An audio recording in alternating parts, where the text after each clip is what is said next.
दोस्तों, क्या होगा अगर मैं आपसे कहूं कि हमारे सौर मंडल में एक विशाल ग्रह छिपा है जिसके बारे में आज तक हमें सिर्फ किताबों के गणित के मैथमेटिक्स से ही पता चला है, लेकिन किसी ने भी उसे देखा नहीं है।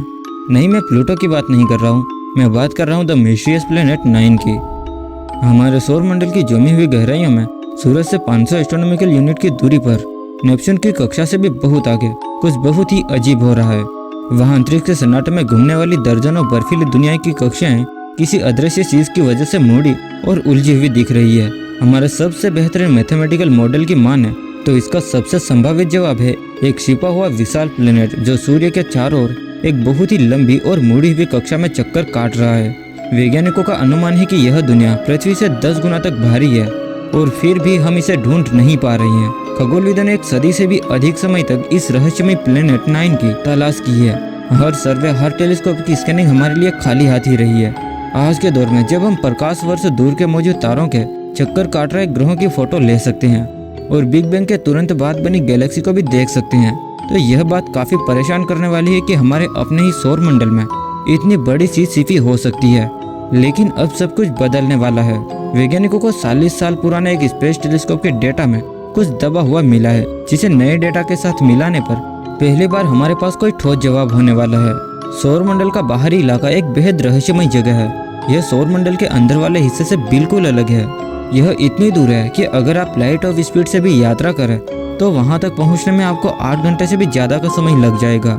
जी हाँ, पूरे 9 अरब किलोमीटर। यह एक बहुत लंबी दूरी है। वहां पहुंचने पर हमें सिर्फ अंधेरा ही दिखाई देगा, जिसमें अजीबोगरीब बर्फीली चट्टानें तैर रही है, जिन्हें हम ट्रांसनेप्शियन ऑब्जेक्ट या टीएनओस कहते हैं। पहला टीएनओस 1930 में क्लाइड कॉम्बो ने खोजा था दोस्तों, जिसे हम प्लूटो कहते हैं। लेकिन अगले 60 साल तक हमें वहां पर कुछ और नहीं मिला और आज हम लगभग 5000 ऐसे ऑब्जेक्ट को वहां पर जानते हैं। लेकिन असली खोज 2003 में हुई थी, जब कैलटेक के प्रोफेसर माइक ब्राउन की टीम ने सेडना को खोजा था। यह प्लूटो के आधे आकार का एक बोना प्लेनेट था, जिसकी कक्षा बहुत ही झुकी हुई और अंडाकार थी।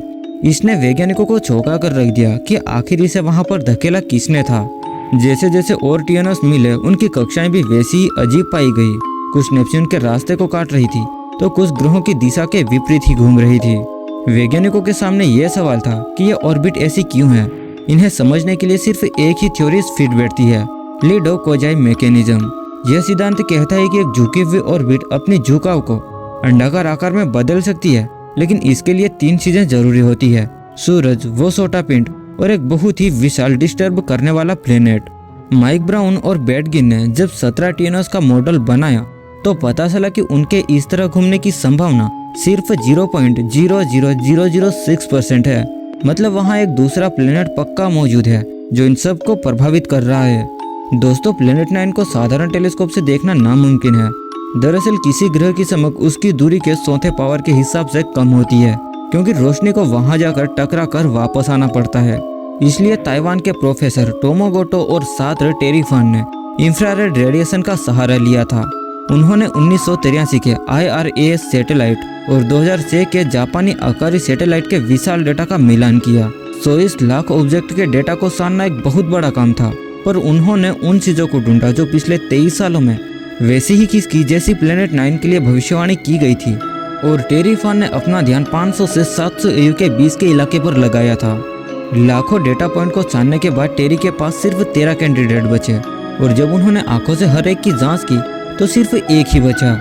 IRAS की 1983 की तस्वीर में ऊपर बाएं और 7 ऐसे पिक्सल से मिले जो बैकग्राउंड से थोड़े गर्म थे, और ठीक 23 साल बाद अकारी की इमेज में वो ऑब्जेक्ट 47.5 आर्क मिनट खिंच चुका है। और दोस्तों, वैज्ञानिकों का मानना है कि यही प्लेनेट 9 की असली तस्वीर हो सकती है।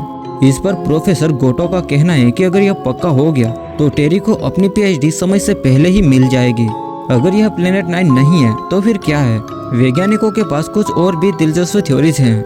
ZM बेल्ट, डॉक्टर अलेक्जेंडर जेनरक और डॉक्टर मैडगिन का मानना है कि वहाँ कोई एक ग्रह नहीं बल्कि 10-20 पृथ्वियों के बराबर वजन वाला बर्फीले पिंडों का एक पूरा बेल्ट मौजूद है, प्रीमोर्डियल ब्लैक होल। यह भी मुमकिन है कि वहाँ एक छोटा ब्लैक होल हो जो सिर्फ एक फुटबॉल जितना बड़ा होगा। उसे देख पाना नामुमकिन होगा जब तक कि वो किसी चीज को निगल नहीं रहा होगा। मॉडिफाइड ग्रेविटी, उसका मानना है कि वहां जाकर गुरुत्वाकर्षण के नियम बदल जाते हैं, जहां आकाशगंगा के केंद्र का हिसाब इन पिंडों को अलाइन कर देता है। Cosmic hit and run. शायद बहुत पहले कोई तारा हमारे सौर मंडल के पास से गुजरा था जिसने इन पिंडों की कक्षाओं को बिगाड़ दिया है।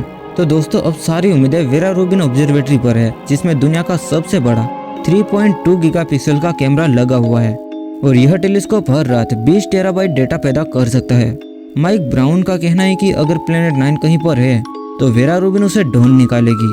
बचपन में हमने 9 ग्रहों के बारे में पढ़ा था, फिर प्लूटो के जाने के बाद वे 8 ही रह गए थे, लेकिन शायद जल्द ही अब फिर से वो 9 हो सकते हैं।